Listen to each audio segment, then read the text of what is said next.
Différents faits divers nous interpellent et nous incitent à la réflexion. Ils annoncent un événement imminent et d'une grande importance. Mais comment l'analyser?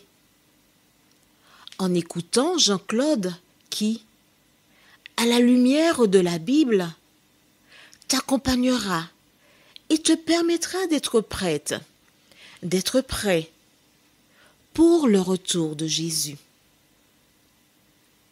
Note que les éditions spéciales sont disponibles sur YouTube. Quelle est la réponse 2? Le 2, c'est le chiffre. Je te salue fraternellement en Jésus-Christ, le Sauveur du monde. C'est Jean-Claude qui partage avec toi cette nouvelle série qui s'intitule « Découvrir la vérité ». Marco et Jean-Claude sommes très heureux de te retrouver encore aujourd'hui. Car nous arrivons au terme d'un cycle. Les références que nous étudierons ce jour se trouvent dans Luc 23. Les références sont Luc 23, versets 42 et 43. Luc 23, versets 42 et 43. Et Nombre 21, versets 4 à 9.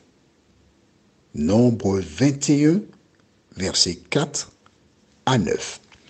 J'énumère en début pour que tu aies le temps de chercher les pages afin de lire en même temps que moi. J'espère que tu as trouvé les deux références. Le thème du jour, c'est le serpent. Juste avant, prions. Éternel, grande est notre joie parce que tu es bon pour nous.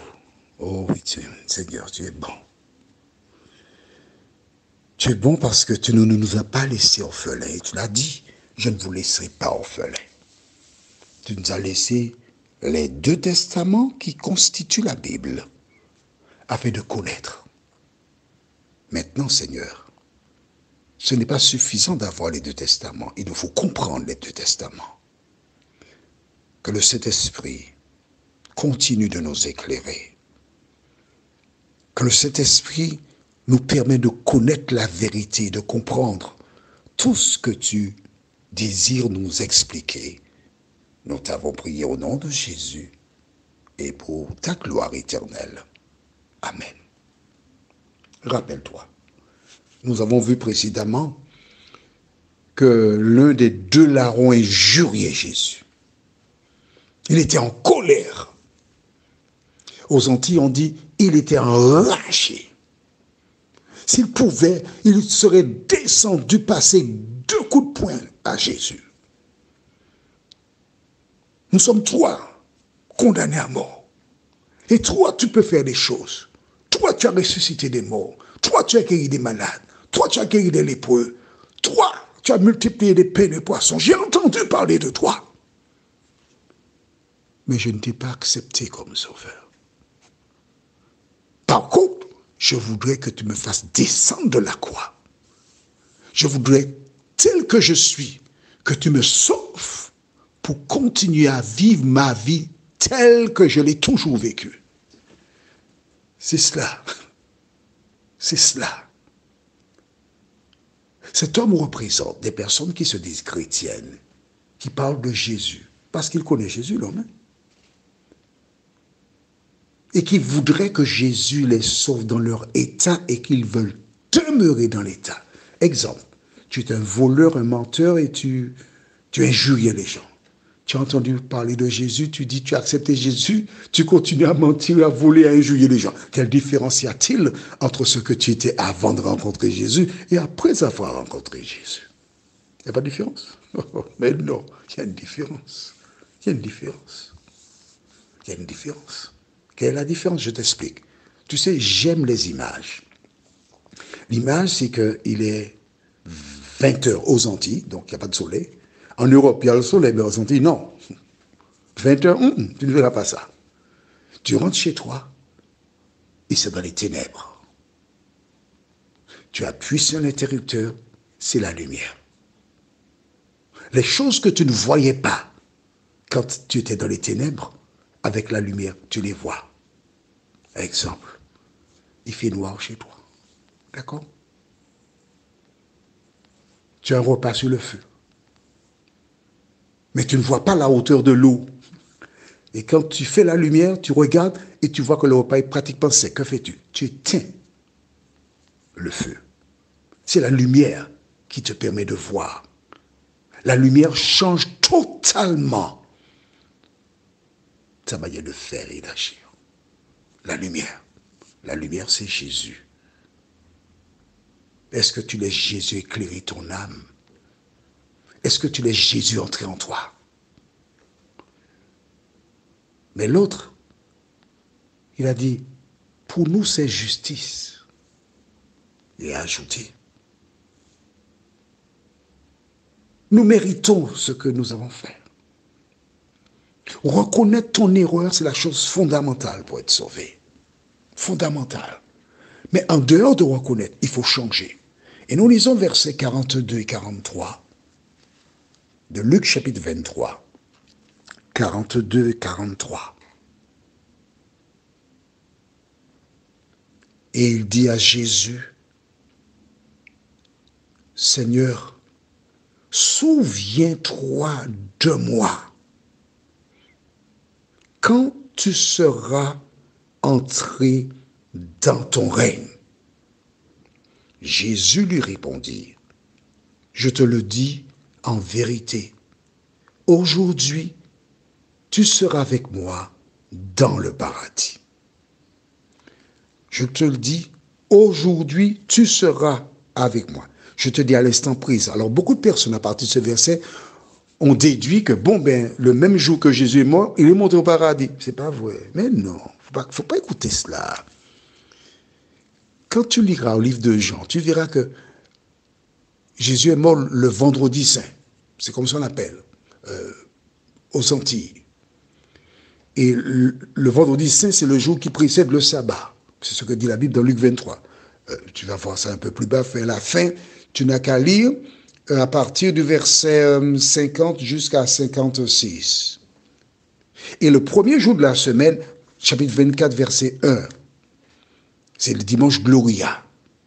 Les femmes ont été, et quand Marie a vu Jésus, elle voulait toucher à Jésus. Jésus a dit, non, ne me touche pas, je ne suis pas encore monté vers mon Père. Il a dit, je ne suis pas encore monté. Le dimanche matin, il n'était pas encore monté. Donc le vendredi, il n'était pas monté non plus.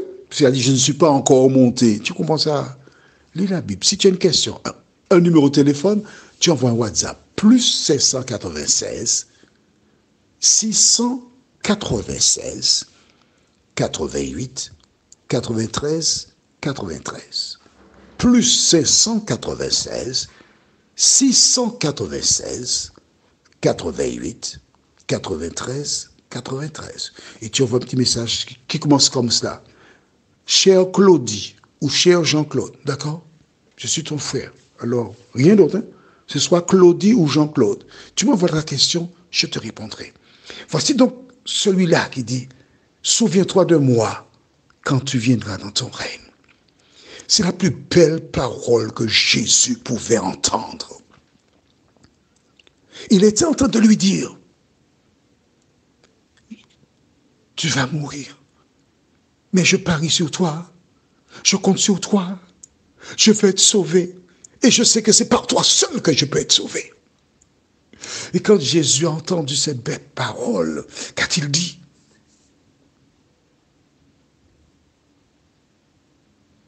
qu'a-t-il dit? Tu veux savoir? Vraiment? Eh bien, lisons verset 43. Jésus lui répondit, je te le dis en vérité, aujourd'hui, tu seras avec moi dans le paradis. Jésus lui a fait une promesse. Vois-tu, Jésus n'a pas dit, toi, un bandit, la société t'a condamné. Tu vas mourir maintenant, tu es sur le point de mourir, tu me demandes de te sauver? Non, non, non, non, non, tu es méchant. Je ne ferai pas ça. Hein. Tant pis pour toi, tu vas mourir. Non. Jésus a démontré. Et il est en train de démontrer à toi et à moi, qui que tu sois, quel que soit ton passé, lorsque tu te tournes vers Jésus, il te répond instantanément. Mais pourquoi cet homme a-t-il fait cela? Il y a une raison. Allons dans le livre de Nombre, chapitre 21. Nombre 21. Rappelle-toi, les enfants d'Israël avaient fait ce qui était mal aux yeux de Dieu. Nous lisons versets 4 à 9. Ils partirent de la montagne de Hor par le chemin de la mer Rouge pour tourner le pays d'Édom. Le peuple s'impatienta en route et parla contre Dieu et contre Moïse. Pourquoi nous avez-vous fait monter hors d'Égypte pour que nous mourions dans le désert? Car il n'y a point de pain et il n'y a point d'eau, et notre âme est dégoûtée de cette misérable nourriture. Alors l'Éternel envoya contre le peuple des serpents brûlants. Ils mordirent le peuple, et il mourut beaucoup de gens en Israël. Le peuple vint à Moïse et dit, nous avons péché, car nous avons parlé contre l'Éternel et contre toi. Prie l'Éternel, afin qu'il éloigne de nous ces serpents. Moïse pria pour le peuple. L'Éternel dit à Moïse, fais-toi un serpent brûlant, et place-le sur une perche. Quiconque aura été mordu et le regardera, conservera la vie. Moïse fit un serpent d'airain et le plaça sur une perche. Et quiconque avait été mordu par un serpent et regardait le serpent d'airain, conservait la vie. Ce larron connaissait ce récit. Il connaissait l'histoire d'Israël. Il savait que les enfants d'Israël avaient péché. Lui, il avait péché. Ils étaient condamnés à mort puisqu'il y a un serpent qui venait pour les mordre. Et les personnes mordues mouraient. Mais alors, quiconque regardait au serpent qui était sur la perche avait la vie sauve. Et étant donné qu'il connaissait le récit, il savait que cela représentait Jésus. Le Saint-Esprit le lui a expliqué. Et c'est pourquoi qu'il dit à Jésus, souviens-toi de moi quand tu viendras dans ton règne. Et Jésus lui donne la réponse de manière instantanée. Tout de suite, tu seras avec moi dans le paradis. Toi qui m'écoutes là aujourd'hui, veux-tu être dans le paradis? Veux-tu être sauvé au retour de Jésus? Veux-tu l'entendre te dire, c'est bien, bon et fidèle serviteur, entre dans la joie de ton maître. La porte est ouverte pour toi aujourd'hui. Ce monde va vers sa fin. Plus que jamais, tu es sur une croix, mordu par le serpent. Et sous peu, tu risques de rendre l'âme. Alors, tandis qu'il est encore temps, donne ton cœur à Jésus. Prions, notre Seigneur et notre Dieu. Nous tournons nos regards vers toi. Car nous sommes conscients que sans toi, nous ne pouvons rien faire. Nous reconnaissons que tout nous indique que Jésus est déjà à la porte. Alors nous te demandons, ô Dieu, de nous aider à marcher dans tes voies, à faire ta volonté avant qu'il ne soit trop tard, nous t'en prions. Au nom de Jésus et pour ta gloire éternelle. Amen. Que l'Éternel continue de te bénir. Les références pour la prochaine étude se trouvent dans 2 Pierre 3, versets 10 à 13. 2 Pierre 3, les versets 10 à 13. Et 1 Corinthiens 2, verset 9. 1 Corinthiens 2, le verset 9. À bientôt, si Dieu nous prête vie.